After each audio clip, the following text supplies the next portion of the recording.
Las personas mayores son como el buen vino que envejece, llevan dentro la fuerza para darnos una noble herencia. Esta frase del Papa Francisco nos sirve para estas breves pinceladas que damos sobre nuestros entrevistados. El invitado de hoy es como el vino, es noble y nos va a dejar una herencia muy hermosa, sus cuadros. Tiene 84 años, una larga trayectoria como pintor. Nació en el barrio popular de Santa Eulalia. Desde pequeño supo que su vocación era la pintura. Artista inquieto, aventurero, viajero incansable, heredero de la cultura mediterránea, hombre del sur, hijo del sol, de la filosofía del vivir a la luz. En búsqueda constante de nuevos horizontes, enriquece una obra prolija con la que todavía tiene mucho que decir. Hoy visita el plató de Trivium José María Falgas. 3 caminos, 3 rutas, gramática para comprender hechos, lógica para razonarlos y retórica para expresarlos. Son 3 de las 7 artes liberales relativas a la elocuencia, cuyo propósito es dar al hombre libre conocimiento y destreza. La confluencia de estas 3 artes da origen al Trivium.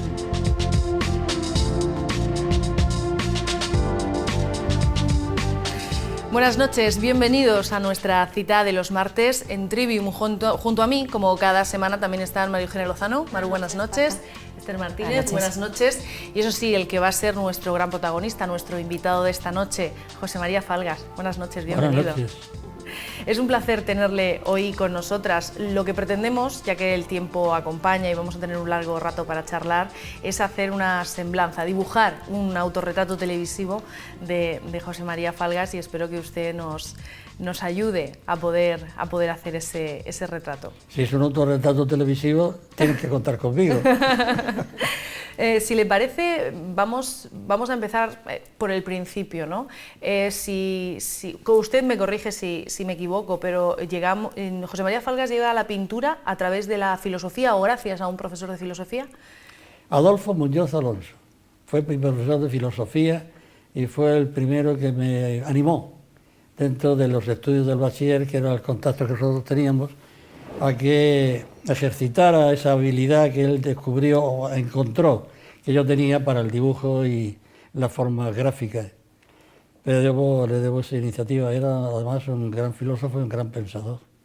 Me fue muy oportuno su contacto y su consejo. Después ya, la vida. Eso fue, si no me equivoco, en los maristas, ¿no? En los años de los maristas, en el año 46-47. Yo terminé el bachiller en el 48 e ingresé en la Escuela de Bellas Artes en el mismo 48. Entonces, era el primer ciclo de conocimientos, de estudios, de cosas, que en aquella época. Y después llegó ahí a la Escuela de Bellas Artes de San Fernando en Madrid. ¿Y qué ocurrió? Su primera impresión, cuando vio aquel Madrid que bullía, ese Madrid bohemio. Pues el primer año creo que... Me hizo vacilar en algunas situaciones. Que había un contraste enorme.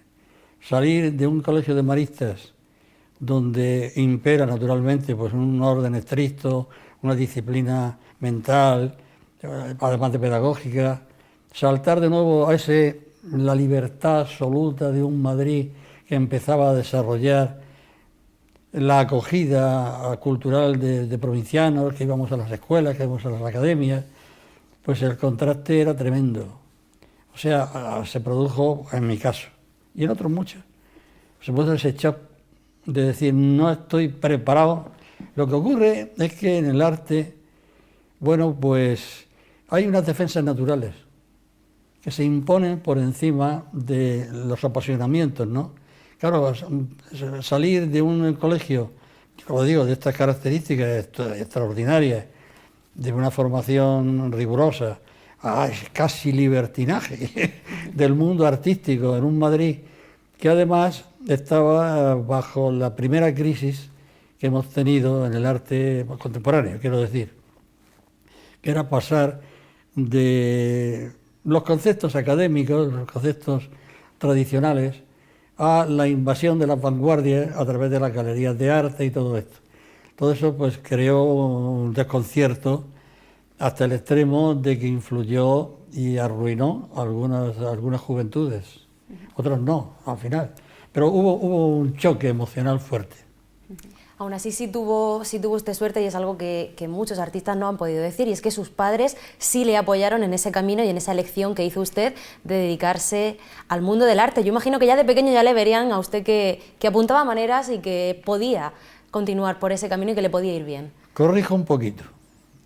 Yo, en mi vida familiar, se traducía en que rato libre que pillaba, rato libre que me encandilaba con el dibujo, y entonces era una criatura que salía poco de casa. O sea, me tenían allí y un poco eso daba cierta tranquilidad. ¿Dónde está José? Pues está, vaya usted a saber dónde. Estará con los amigos, estará peleándose, vaya usted a saber. Mientras que me tenían en casa. O sea, eso fue una especie de apoyo tácito. Bueno, mi proyección en los años de bachiller, los últimos, el sexto y el séptimo, era ingresar en el ejército. Yo tenía una inclinación natural hacia la milicia, la acción, me gustaba el riesgo, me gustaba todo eso. Pero amigo, una cosa es, dicen, el hombre propone y Dios dispone. Resulta que me dieron un premio en una exposición aquí en Murcia, y el premio era un pequeño viaje de estudios a Madrid para ver los museos y todo eso. Pues nada, acepté naturalmente. Me fui a Madrid y vine absolutamente cambiado. Pero yo no sé si fue una especie de locura o qué, pero lo cierto y verdad es que el Museo del Prado, concretamente, me impactó de una forma total. Yo tenía una buena preparación ya, porque todos esos años de infancia y de adolescencia, de estar continuamente dibujando, viendo imágenes, todo eso, pues ya me daba un cierto bagaje, ¿no? De acercamiento, de comprender mejor. Pero yo cuando vi aquello dije, esto lo hago yo. Total, que volví a casa, y cuando dije en mi casa, dejo los estudios para ingresar en la Academia Militar por la pintura, bueno, porque entonces no estaba de moda eso de los infartos, pero mi padre estuvo a punto, porque vieron, y además, claro, con toda la razón del mundo, lo difícil que era el desenvolverse en una carrera artística, porque en Murcia, por ejemplo, carecía de pulso cultural, que era lo más inmediato, ¿no? O sea, había el temor propio de los padres, decir, ¿qué va a ser de esta criatura? Porque este ahora mismo no ve el futuro, sí lo veía, lo intuía. Y entonces a partir de ese momento juega el destino, hasta hoy. Pero a partir de ahí usted ya comenzó a viajar, además de esa estancia en Madrid, ha ido pasando por diferentes sitios. El primer viaje que hice fue, estando ya en Madrid, habiendo ingresado a la escuela, al llegar el verano, que cogí una bolsa de viaje y me fui a Italia, así por las buenas. Entonces empezó ese ciclo que me ha acompañado hasta ahora y me sigue acompañando. Lo que pasa es que ahora tengo algunas limitaciones, no puedo correr tanto, en fin, todo eso. Pero era, como diría yo, una especie de necesidad por aprender. Yo me he pasado mi vida aprendiendo, sigo aprendiendo en este momento, ahora, en este momento. Total, que esos viajes pues siempre no eran viajes de turismo, eran viajes de estudio, de conocimiento, de meterme en los ambientes pues, más ajenos a lo habitual. Luego, cuando mis viajes se deslizaron por otras culturas, como la musulmana, por ejemplo, pues me metí en verdaderos conflictos. Yo he rezado en una mezquita. Entonces, pues todo eso te da un bagaje de experiencia que se traduce después en tus manifestaciones del arte. Ahora que habla usted del mundo musulmán, estamos hablando de todos esos viajes, ha estado en el Sáhara, ha estado en Libia, ha estado en Marruecos, ha estado en Egipto y allí ha tenido un encuentro con el mismo Hosni Mubarak. Sí. Cuéntenos cómo fue aquello. Bueno, pues sencillamente una recomendación del Instituto Islámico de Madrid por las actividades mías en pintura, claro, sobre el mundo histórico musulmán, concretamente en Murcia, y eso dio pie a una invitación oficial. Entonces se me encargó el retrato del presidente de la República, de Mubarak, me recibió. Un hombre yo sentí muchísimo lo que le ha ocurrido, porque, bueno, hay que entender ese mundo, ¿eh? A ese mundo hay que llegar, dijéramos, limpio de prejuicios. Entonces encontrarnos con formas de pensar absolutamente y radicalmente diferentes a las nuestras. y además con la tremenda dificultad de que las nuestras entren. Tienen muy difícil acogida. Entonces, pues todo eso ha sido un bagaje de conocimientos que redundan en qué, pues en una experiencia viva que te enseña, pues, de una manera más certera todo lo que realmente te puede importar, ¿no? He tenido, aparte de eso, he seguido un poco el drama, porque hice un relato de Saddam Hussein, murió, ya sabemos de qué forma, y de Gaddafi. O sea que han sido experiencias, para mí me han dejado una huella tremenda sobre la crueldad, sobre la incomprensión humana, muchísimo más las exigencias políticas nada honestas. Todo eso es un bagaje que es lo que te enseña la vida. ¿Y qué le fascinó del desierto, del Sáhara, de la cultura árabe? ¿Qué es lo que le atrapó de esa manera? Bueno, más que atraparme la cultura en sí misma como consecuencia de una forma de vivir, el paisaje, la grandeza enorme de la soledad. El desierto es impresionante. Además, el desierto no te amenaza, acaba contigo. Como no seas escrupuloso en observar sus leyes. O sea, es un contacto con la naturaleza donde se pone de manifiesto toda la grandeza y toda la pequeñez humana. Y cuéntenos, ¿cómo era, esos viajes? ¿Usted llega a Libia o va al Sáhara? Invitación como consecuencia de mis actividades. Sí. Yo hice una Pero luego se exposición... perdía por allí, buscaba un sitio, No, se me quedaba llevaban solo. a todos sitios de la mano. ¿Sí? Porque además eran regímenes políticos en ese aspecto Sí, que no... muy a la vista, ver cómo van a reaccionar, qué van a pensar, qué van a decir, todo esto. No, yo tuve libertad de movimientos, la verdad es que sí. Porque además tropecé con el grupo que me asignaron para moverme por allí, concretamente en Egipto y en Libia, era gente universitaria. Teníamos en 3 idiomas, francés, italiano, español, medio árabe, yo árabe no hablo nada. Shukran Shukran, y ya está. y salam alaikum. Total que... Pero te percatabas de las inquietudes, en fin, todo esto es el conjunto de lo que ha ocurrido contemporáneamente. Y luego esos viajes son un reflejo en sus cuadros, porque Sí. usted siente predilección precisamente por esos paisajes O sea, eso me ha desérticos. proporcionado una cantidad enorme de vivencia y por tanto de mensajes, por tanto de escenografía. Yo he pintado mucho en el desierto. Se me ha llegado me he llegado a quedar sin agua en el cacharrico de la acuarela por la evaporación. ¿Será posible? Pues si yo no me la he bebido, ya había desaparecido. ¿Y cómo es esa sensación de pintar en el desierto? Pues de una gran plenitud. El desierto no me extraña que haya pasado en su historiografía a ser el refugio de la oración. Porque es que te das cuenta que no te encuentras más que con Dios, ¿eh? Porque lo que te circunda es, en principio, hostil. El calor, la arena, los movimientos... En fin, el desierto no es una broma, ¿eh? No es lo que se ve en las películas, vaya. Una cosa es verlo y otra cosa es Otra estar cosa ahí. es vivirlo allí. Pero aparte de esa influencia del mundo árabe en sus cuadros, de esos paisajes desérticos, José María Falgas es un gran embajador de la región de Murcia, porque en sus cuadros también hay esa impronta, esa seña murciana. Es que lo menos que podría hacer es sentir el gusto que siento por Murcia. O sea, si eso se interpreta como embajada, bien visto. Pero mi intención es proclamar aquello que va conmigo. Además, de hecho, si no nos equivocamos, usted nos corrige si estamos... Hasta ahora no se han equivocado. Si estamos equivocadas, Que no. el primer cuadro que usted vendió fue un bodegón. Sí, un bodegón de cacharros. Era lo que tenía al alcance de la mano. Entonces yo pasé del dibujo a la pintura, precisamente por aquellos principios de viaje, porque fue un poco anterior al viaje a Madrid. Por eso ya tenía una cierta iniciación en que el manejo del color y el manejo de la forma plástica se me daba. Entonces eso me animó.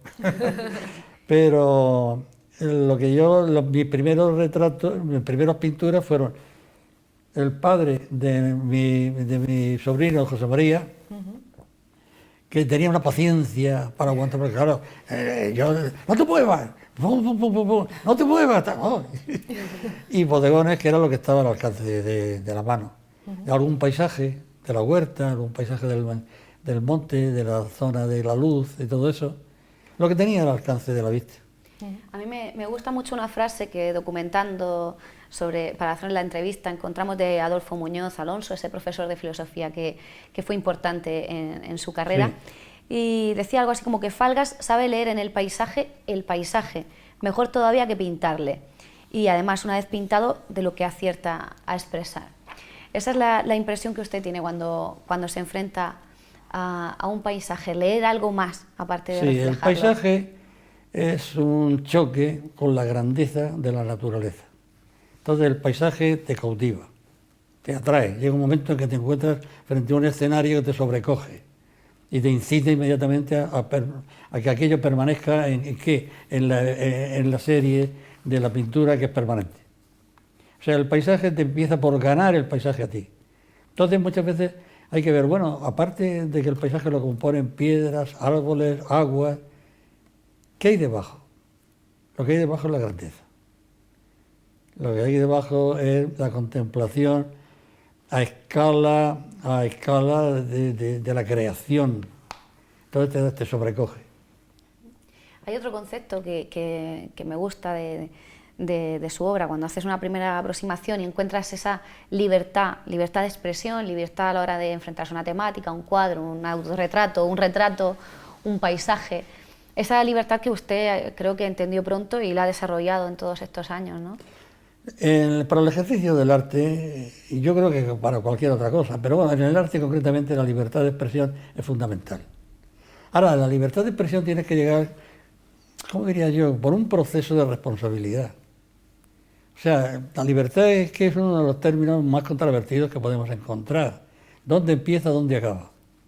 Porque todo tiene una meta, todo tiene un final, todo tiene un punto donde entras en otra esfera. Entonces, ¿en qué medida es tu libertad y en qué medida la usas? En la creatividad que se lleva consustancialmente el arte, pues yo la entiendo como la honestidad de pensamiento. No engañar a través de la técnica, no engañar a través de la brillantez de la solución conseguida, sino decir la verdad. Yo en el catálogo he acentuado un poco mi manera de entender y de sentir el arte, que es pintar sobre la verdad para pintar la verdad. Aquí nos ha dejado. ¿Cómo? Me encanta. Estoy absorta con su discurso porque me gusta sobre todo que es un filósofo, es un libre pensador. Además, cuenta que a veces los cuadros se le quedan cortos porque no puede poner palabras, ¿no? Él ha escrito también, tiene poemas. Y es que el cuadro es una expresión visual. Entonces hay cosas que solamente con lo visual no se comprende. Un caso concreto. Yo una tarde en una de las ciudades más tremendas del desierto, en Libia, bueno, allí la siesta no es como una complacencia que podemos nosotros tener, ahí es una exigencia. Sí. Porque es que o descansa con o te da 56 grados de temperatura, Sí. a ver quién sale a pasear. Bueno, pues yo he salido a pasear. Me tomaron por loco. Y entonces todo mi afán fue visitar la parte subterránea de la ciudad, porque era una ciudad subterránea para defenderse en aquellos tiempos del calor. No existía naturalmente ningún otro procedimiento. Entonces habíamos visto el día anterior una tertulia de ancianos de allí del pueblo. Y yo pues tenía curiosidad por preguntarles y esto y lo otro, sabiendo las reservas que esa gente tenía.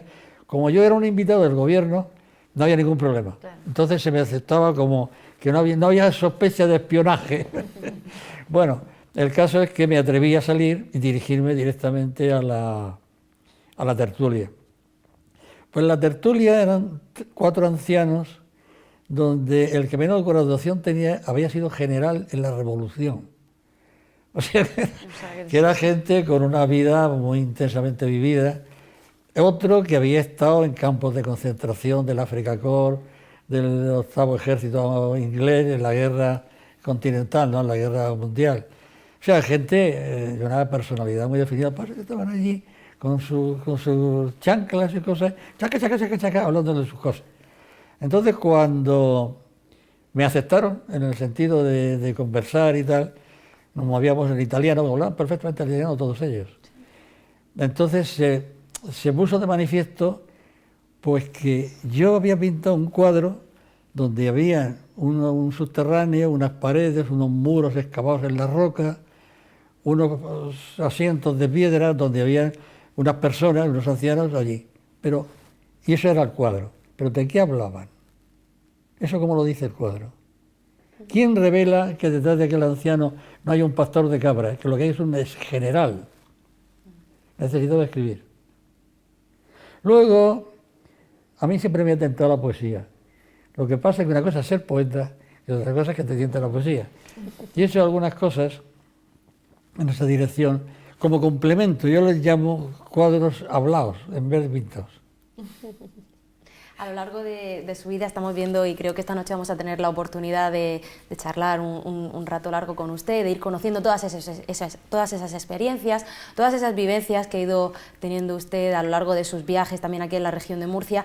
Y hay una cosa que nos llama mucho la atención, que tiene que ver con cómo le catalogan a usted. No sé cómo lleva usted esto de las etiquetas, que le digan a usted que es un pintor de un tipo, de otro, si lo que le va es el retrato, si lo que le va es la pintura primera cosa figurativa. que yo hago cuando he comprado una camisa es quitarle la etiqueta. ¿Me explico? Pues entonces con eso ya nos ha contestado.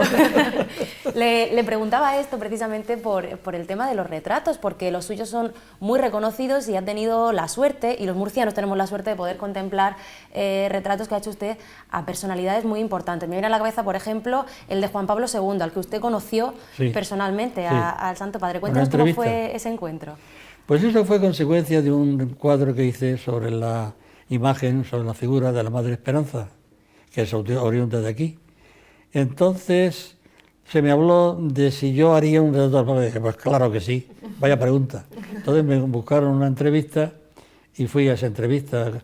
Aprovecharon la oportunidad de que despedía la misa, después de la misa y todo eso, lo que había sido el grupo de los que habían reformado el catecismo, o sea, eran todos cardenales. Bueno, total, que éramos 20 y sobraban 2 plazas. Entonces una de ellas fue una señora y la otra la mía. Y entonces el único traje azul que había allí, dentro de toda la presencia revestida de los cardenales, era la mía. Chocaba. Y digo, mira, el diablo se ha metido aquí. Total, que la entrevista fue, como todas ellas, muy breve, después de la misa, pero lo suficientemente como para que se pudiera disparar la intuición y la captación de la personalidad inmensa que tenía el Papa. O sea, humanamente hablando, era un hombre de un atractivo tremendo, enorme, fascinante. Y me dedicó un poco más tiempo por curiosidad. ¿Quién es? Hasta que le explicaron que más o menos yo había ido a hacerle un retrato, entonces hizo así un gesto gracioso y el retrato hasta el extremo me influyó ese primer impacto, esa primera toma de conciencia, que hice el retrato en el momento de la Eucaristía. Porque no llegó a posar, o sea, no tuvo tiempo para que posara. Posar estás tú posando ahora mismo. Y así no fue posible. Así no es posible. ¿No? O sea, posar, estarse quieto para que yo lo dibuje, no. Eso no es posible a esos niveles. Para eso está el apoyo que puedes encontrar en la fotografía, porque es la única salida que hay, es la única forma. Y esto, tener esa capacidad de memoria visual para saber en un momento determinado qué es lo que tienes que recoger de aquel semblante, ¿no? Eso es una facultad.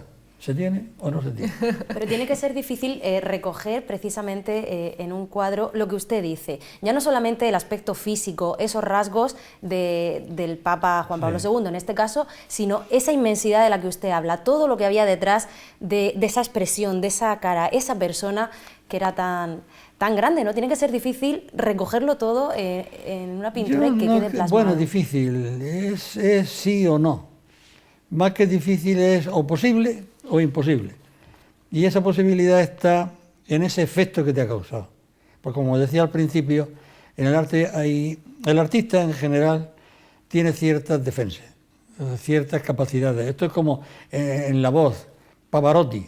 Pavarotti es un señor que nació con voz. Él podía permitirse emitir sonido musical, nosotros no. Bueno, pues en la pintura existe una memoria visual que te permite cerrar los ojos y dibujar a la persona que tienes delante. Estamos hablando de los retratos, de esos cuadros figurativos que usted hace, Juan Pablo II, pero también cuenta entre los retratos que ha hecho a su majestad, a don Juan Carlos y al príncipe Felipe. En ese caso, creo que llegaron a posar en ese, ¿no? Felipe sí en ese. 7 horas, en dos sesiones de 2 meses distintos. Bueno, pero aquello fue una suerte inmensa, una complacencia en encontrarte un carácter abierto, un carácter auténticamente juvenil, con ganas de apoyar y ayudar a aquello. Y llegó incluso a coger un pincel y todo. Sí, fue una experiencia muy grata. Cuando es posible que dispongan de tiempo, en este caso él disponía de un poquito, pues entonces sí, la línea directa se establece, pero al Papa no le puedes tú sacar 5 minutos, ni de casualidad, vamos. Claro. ¿Y con qué se siente más cómodo? ¿Con un retrato, con un paisaje o con el hecho de estar pintando ya? Con un bello retrato. ¿Más que con un bello paisaje? Sí, el ser humano tiene una potencia mayor. Ahora le pregunto, ¿por qué? O sea, ¿por qué se siente más cómodo? ¿Qué es lo que...? Pues porque sencillamente hay algo que está más vivo en proximidad. Paisajes estáticos, está quieto. Puede desaparecer bajo los efectos de la energía propia de la naturaleza, un huracán, un terremoto, cualquier cosa. El ser humano es otro mundo, es otra dimensión. El ser humano hay siempre el hallazgo de una personalidad, el hallazgo de un mundo interior. O sea, hay una diferencia fundamental.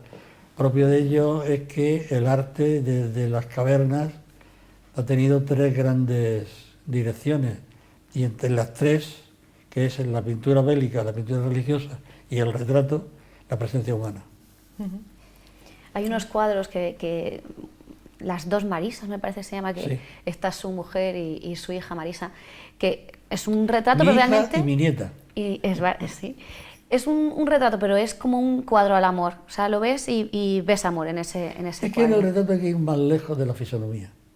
Esto que acabas de decir es exacto.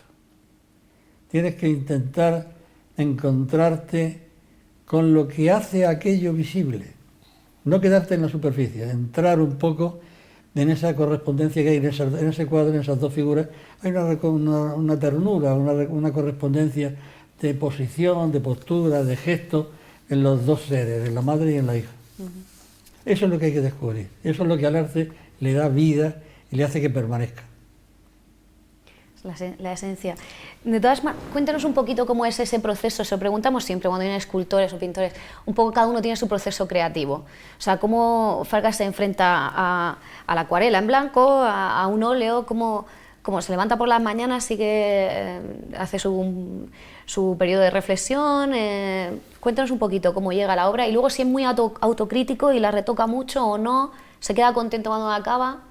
¿Ya? Sí, tengo más. Ya. Bueno, pues tocas de lleno, pones el dedo en la llaga. Porque realmente donde está el problema es cómo en un lienzo que está en blanco metes todo un mundo de ideas para decir algo que realmente sea verdad, que realmente responda a tu intención de hacer aquello, ¿no? Hay un proceso, el proceso empieza en un impacto emocional. Si yo no veo a mi hija y a mi nieta hechas dos caramelos, no me provoca un cuadro. O sea, necesitas emocionarte. El arte es una dimensión de emociones, de arranque, de empezar, que después tienes que mantenerlo, porque, ¿cómo diría yo? Hay un momento en la pintura concretamente, yo he hecho algo de escultura, pero vamos, irrelevante, pero en la pintura hay un momento en que se te escapan los pinceles, se te va. Entonces te encuentras con algo que no te lo habías propuesto, pero que resulta un hallazgo. Y eso siempre responde a contenidos emocionales. Siempre, siempre, siempre. O sea, es un poco el trasfondo de la cuestión. Yo he hecho retratos en los que los he empezado de una manera y los he terminado de otra. ¿Por qué? Porque a lo largo del proceso de realización he ido descubriendo cosas con las que no contaba y que he querido incorporarlas al cuadro. Los cuadros tienen dos cosas, una superficie y un fondo. No el fondo del cuadro, sino el fondo de lo que contiene el cuadro, el mensaje. Pero muchas veces queda muy oculto. Pues si os parece, si le parece, hacemos un pequeño alto en esta conversación que estamos manteniendo esta noche con usted. Nos marchamos a publicidad y volvemos enseguida esta noche en Trivium hablando con José María Falgas.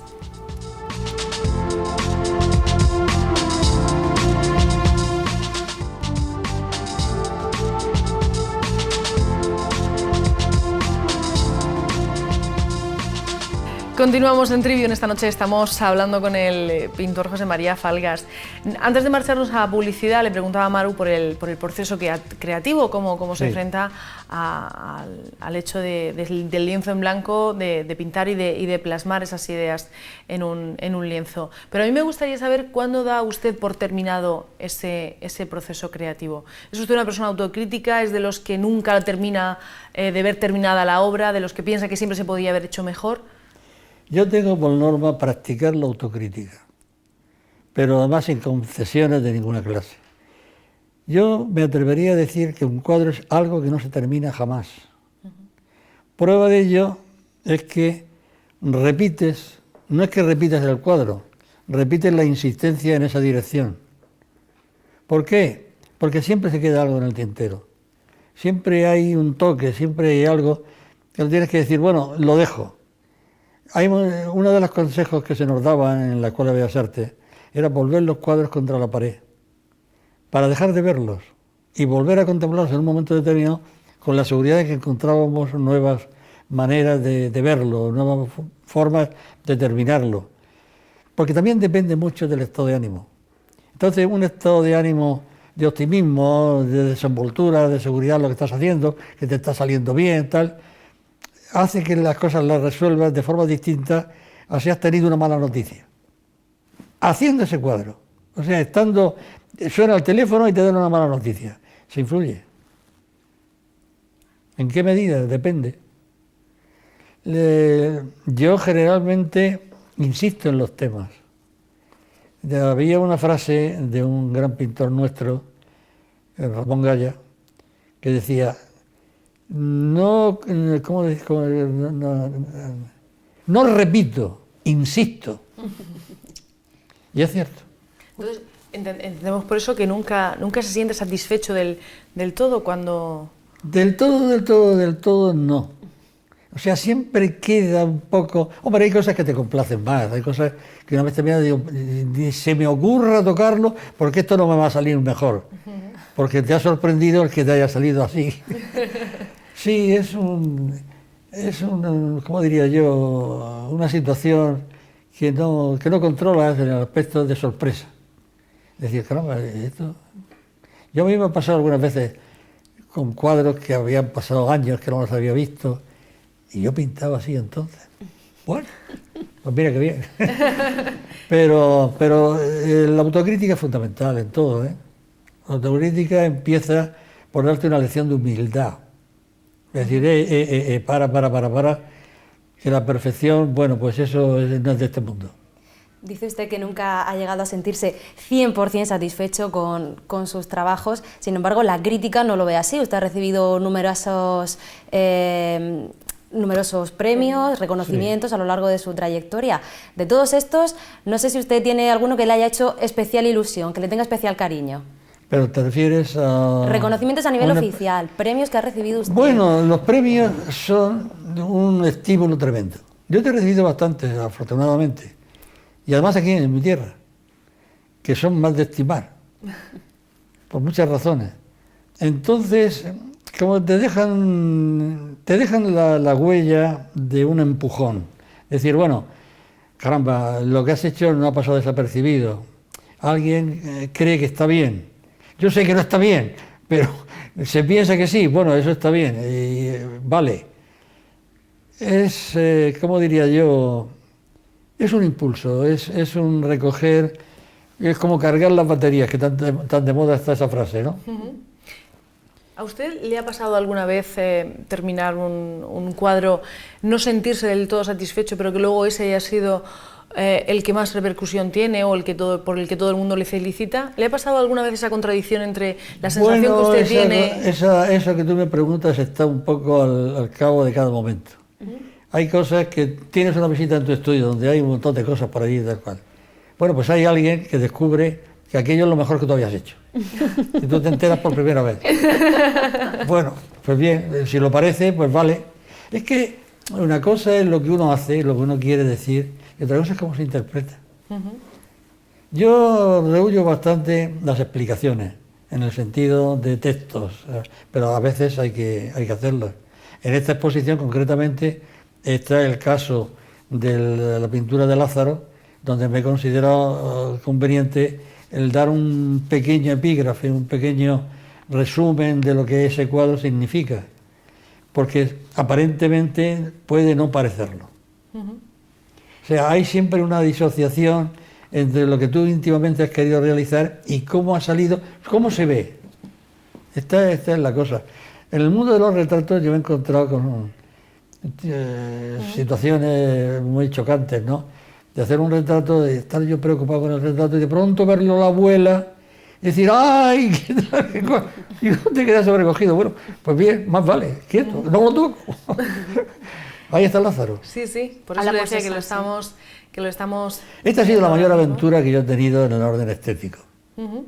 No el cuadro ya en sí mismo, que lo es, como cuadro más emblemático, sino en la toma de posición técnica, la forma de expresión, eso es abstracto, por ejemplo.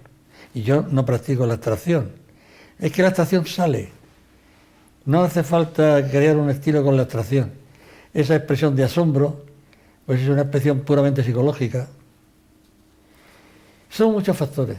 Y luego nos llevaría tiempo. ¿Le cuesta desprenderse de ellos? Una vez que están terminados y se los compran, ¿a usted le cuesta Pues desprenderse sí, de...? a veces sí. Hombre, yo vivo de la pintura, o sea, no me puedo encasillar en un cariño por las cosas porque entonces, ¿qué haría con tanto, no? Ahora, hay cuadros que sí... A mí me ha ocurrido el caso de acceder a la adquisición de un cuadro que me han propuesto porque sabía que ese cuadro iba a poderlo yo ver en muchos momentos. Por gente conocida mía, por amigos, por familia, en fin, por todo esto. O sea, hay una relación, en determinados cuadros, no en todo, ¿no? Hay una relación sentimental. Porque eso forma parte de ti mismo, de tu forma de ver el mundo, de ver las cosas, y eso, pues claro, tira de ti. Hablamos de ese último encargo, Fulgor Fidei, que es una exposición que pueden visitar ahora mismo y hasta el 16 de... ¿No? ¿Ya se ha acabado? Espera. Se clausuró ayer. Es verdad. El domingo. Bueno, la tenemos nosotros grabada, la sacamos nosotros en el informativo. El encargo fue de la Universidad Católica y del Cabildo. No, ser? esto tiene una historia breve, pero la tiene. El año pasado, el periódico La Verdad me invitó a que me hiciera cargo de una intención que ellos tenían de dar a conocer en una colección de unas pinturas las figuras, los rostros de los titulares de las cofradías, las cabezas de Cristo. A mí me pareció una excelente idea porque era una difusión enorme. Ellos iban a hacer una incorporación de la reproducción del cuadro en las hojas centrales del periódico y todo esto, eso tenía un alcance de difusión tremendo. Y además me gustaba la idea, porque era tentadora. Por ejemplo, esa cabeza, el hacerla es un deleite. Bueno, pues acepté y aquello pues tuvo una repercusión y un impacto grande, hasta el extremo de que me quedé con la colección yo. para mantenerla dentro de mi, digamos, mi patrimonio privado, personal. Hasta que mi buen amigo Ramón Sánchez Parra pues, pensó que esto se podía exhibir, se podía enseñar. Entonces contamos con otro antecedente, y es que yo el año pasado tuve la pretensión, se presentó el retrato de Juan Pablo II aquí en la casa, y quedamos pendientes de una futura exposición. Pues esa futura exposición ha sido la que se ha hecho ahora, que sé que he contado con el impulso tremendo de esta santa casa. Presenta usted en esta exposición que se acaba de clausurar la imagen de los titulares de todas las cofradías de la Semana Santa murciana, porque usted además tiene una estrecha relación también, ¿no?, con la Semana Santa de la ciudad de Murcia. La temática religiosa es también transversal, ¿no?, en su obra. La temática religiosa es que está presente desde que yo empecé a pintar, pero por ley natural. Es que el tema de lo religioso es el tema que enciende el espíritu humano, en el sentido que quieras, o sea, y cuanto más abundas en él, pues más enriqueces tu propia obra. Yo, por ejemplo, en esta imagen de la Inmaculada de Salcillo, para mí la satisfacción de ese cuadro es haber podido recuperar algo de lo que se perdió, por lo menos en la imagen. Y claro, pues eso es una tentación que te llena de arranque, ¿no?, de impulso para quererlo hacer. El arte religioso es que es de una profundidad humana. Pasa con esto como con las pinturas bélicas, es el drama humano.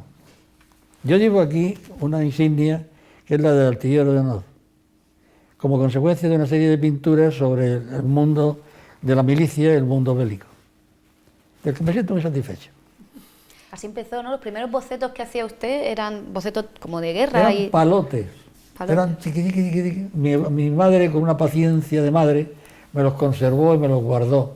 Pero yo, la mano se me movía sola, haciendo pues palotes porque no sabía hacer otra cosa. Y después fui desarrollando más experiencia, más observación de aquellos dibujos elementalísimos, dieron paso a dibujos más completos, más concretos.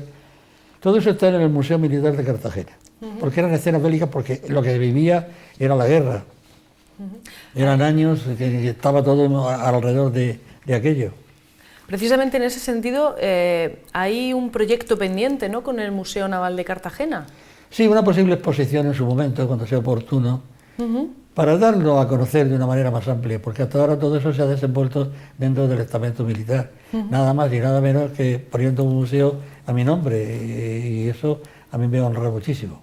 Y además me gusta el tema bélico siempre ha tirado de mí. ¿Por qué? Porque lo he vivido, yo he vivido dos guerras, como quien dice. La de la infancia, y me encuentro en un campo de minas en Libia, en el desierto. Menudo susto. Entonces ves lo tremendo y lo terrible que son las confrontaciones. En fin, muchas cosas.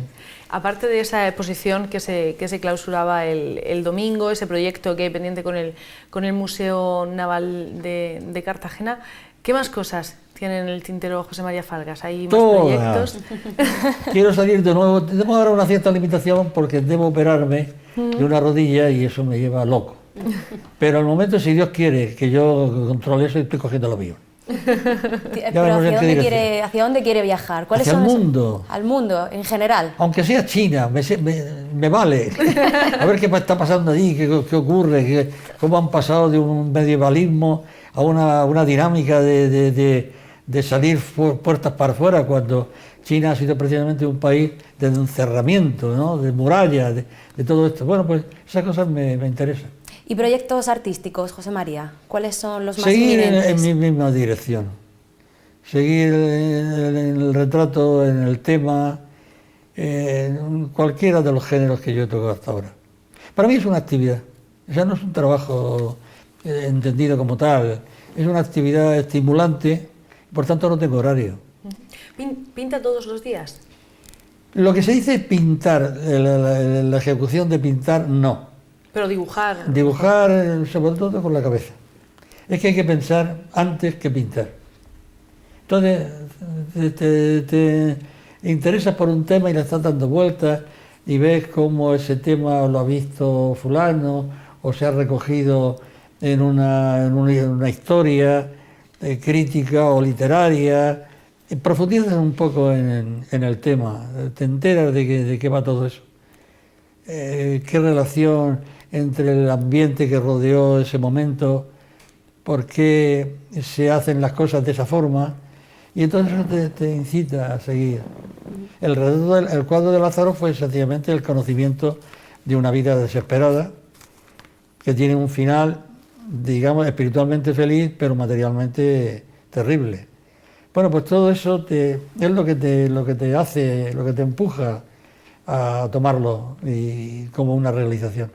Hay una muletilla que utilizamos mucho los periodistas, bueno, también la utilizan los críticos, cuando se refiere a la obra de un artista, dice, muestra su particular visión del mundo, ¿no? Lo utilizamos mucho cuando ¿cuál es su particular visión del mundo? ¿Qué ¿La quiere? que hago? Sí. Yo en ese aspecto no me engaño a mí mismo. Veo la realidad tal como la veo, tal como la plasmo, tal como la digo.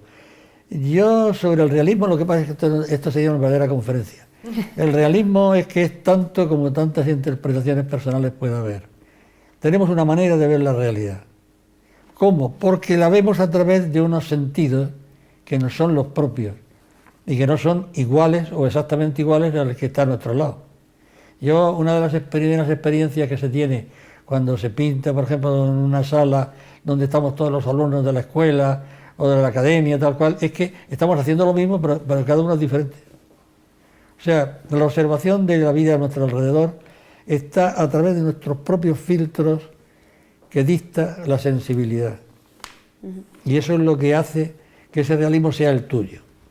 ¿Y cuál es su motor? O sea, realmente, bueno, casi todos los artistas con una sensibilidad siempre van buscando un poco el sentido de la vida, ¿no?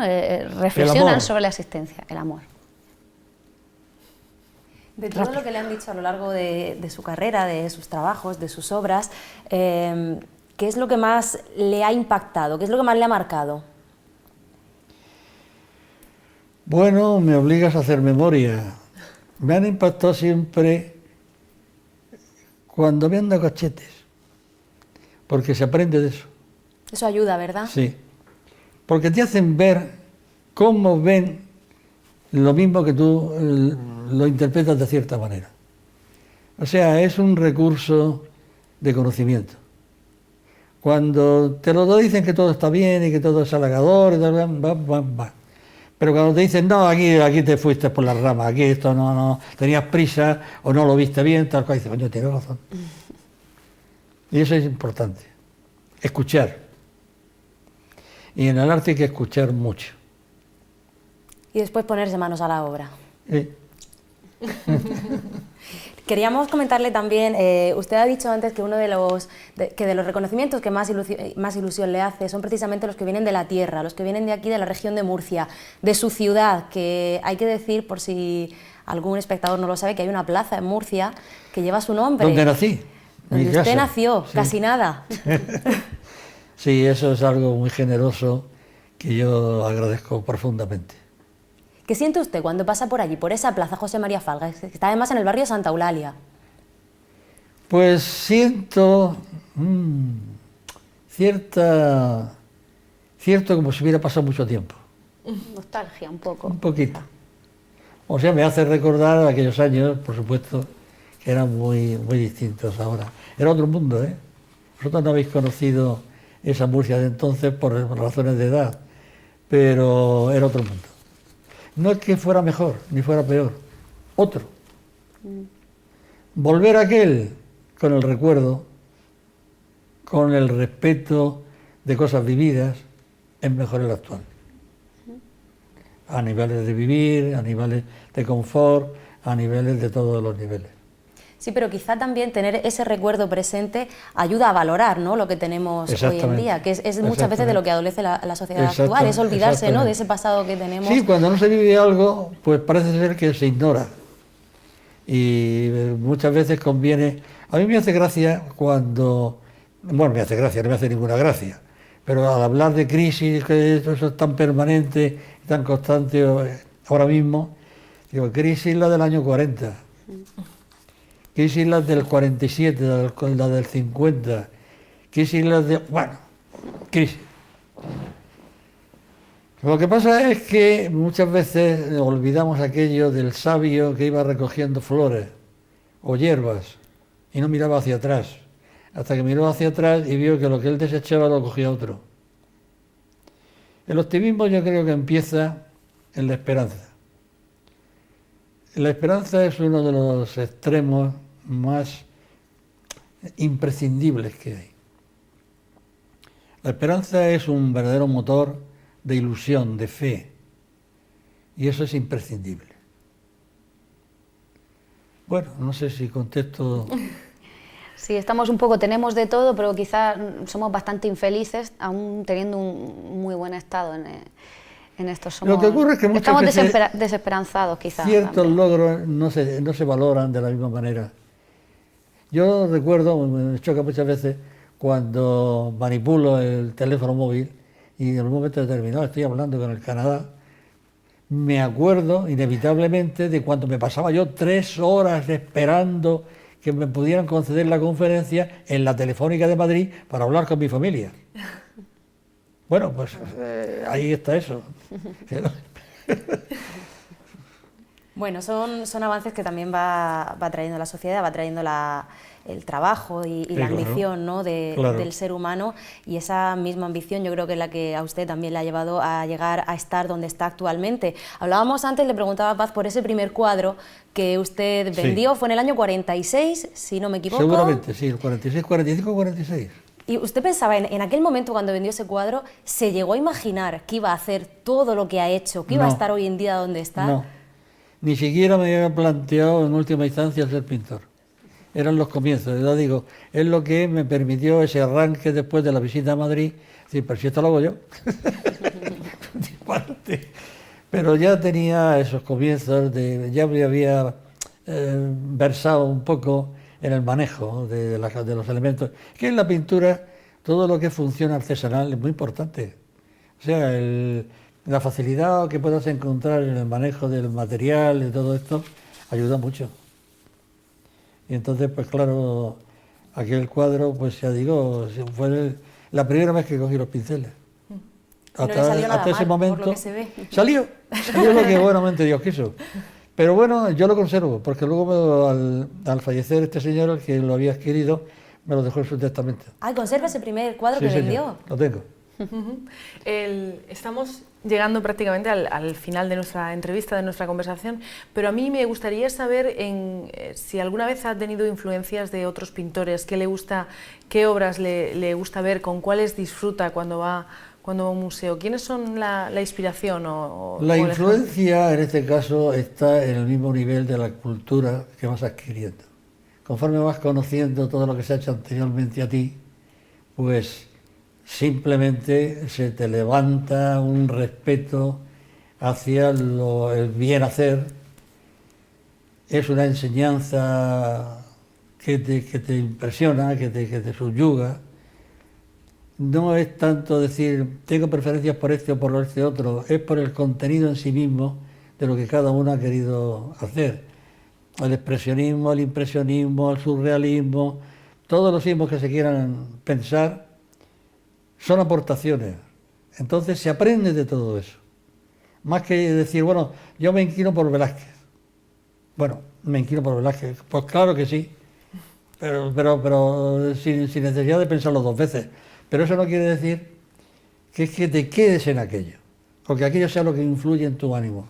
Lo que influye en tu ánimo es aquello visto y hecho de esa forma y cómo eso mismo se extiende o se prolifera en los trabajos de una infinidad de ellos. O sea, yo no he tenido, como diría yo, una predilección por tal escuela, por tal tendencia, sino por obras concretas, que son las que más me han impresionado. Por ejemplo, a mí la pintura de Goya me impresiona tremendamente, conforme me impresiona la pintura de Joaquín Sorolla o de Zuloaga, por decir un caso personalidades que ya históricamente son conocidas. En la actualidad yo he sido compañero de trabajo de aula con Antonio López. Tenemos la misma filosofía del arte. Yo soy un pintor extraordinario. todo eso te va formando un bagaje de conocimiento que es lo que realmente te vale. Y es lo que al final va conformando, ¿no?, lo que es el artista. Exacto. Y cuáles son todos sus trabajos y cómo Exacto. se van desarrollando. Bueno, pues aquí tiene 3 admiradoras de la obra y de la personalidad Eso de José María recíproco, Faldas. es recíproco. Qué bien. La verdad es que le agradecemos que haya estado esta noche con nosotras, que haya compartido esta conversación. Ha sido un verdadero placer y nos hemos encontrado a un pintor extraordinario y sobre todo a un hombre inquieto, aventurero y que nos ha contado cosas muy interesantes y que nos han gustado mucho a las 3. Ha sido un verdadero placer. Me alegro mucho, muchas gracias. Bueno, hay una cosa... por dar esa oportunidad, porque si no hay oportunidad no hay de qué hablar. Claro que sí. Hay una cosa que nos ha dicho al principio del programa que nos había traído, una dedicatoria, ¿no? Exactamente. Que no se nos olvide antes de marcharnos. Ahora nos pelearemos por Apuntillada, José María. con respeto, al programa Trivium, Esther, Paz y Maru. Pues Muchas muchísimas gracias. Muchísimas gracias. Nos quedamos con ese regalo y con el de haber estado con usted esta noche. El regalo ha sido para mí. Muchas gracias. Buenas placer. noches. 3 hermosas mujeres preguntándote cosas de las que te gusta hablar. Eso es un deleite. Muchísimas gracias. Buenas noches. Buenas Gracias. noches a todos. Chicas, ha sido un placer estar con Igualmente. vosotras también esta noche y con todos ustedes, por supuesto. Ya saben que les esperamos la próxima semana. Hasta entonces, que sean felices.